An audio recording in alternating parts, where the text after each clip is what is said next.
what is your biggest fear and your biggest challenge in growing your business? And what we continually hear is that not marketing effectively is the biggest challenge. And so that's really where these tips are focused on, not marketing effectively and not getting enough leads to be able to go and grow the business. Consider your elevator pitch.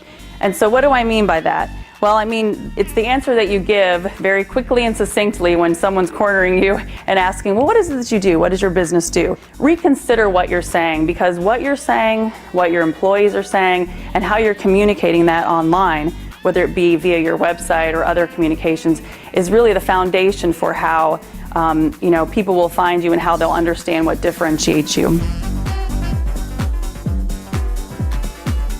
Email communication is one of the most cost-effective ways for you to communicate with customers and prospects.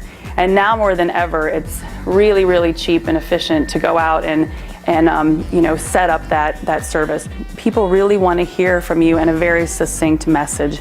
I mean, any really successful email really only has one call to action. Analyze what's working, and the great thing about most email service providers is they give you the ability to look at the stats, look at click-to-open rates, and look at how many people are actually taking that action and going to where you've sent them. Engage your best customers often, making sure that you're communicating to them as much, if not more often, than you're communicating to prospects is a really important thing, because their ability to go out and refer you new business is almost unending. Find your audience online before you try to figure out where you need to be, if you need to be on Facebook or Google Plus or LinkedIn or one of the many organizational websites related to your industry. Start first by looking and finding out where your customers and prospects and even competitors are living online. And once you find them en masse, hopefully, then you'll know where the first place that you need to be.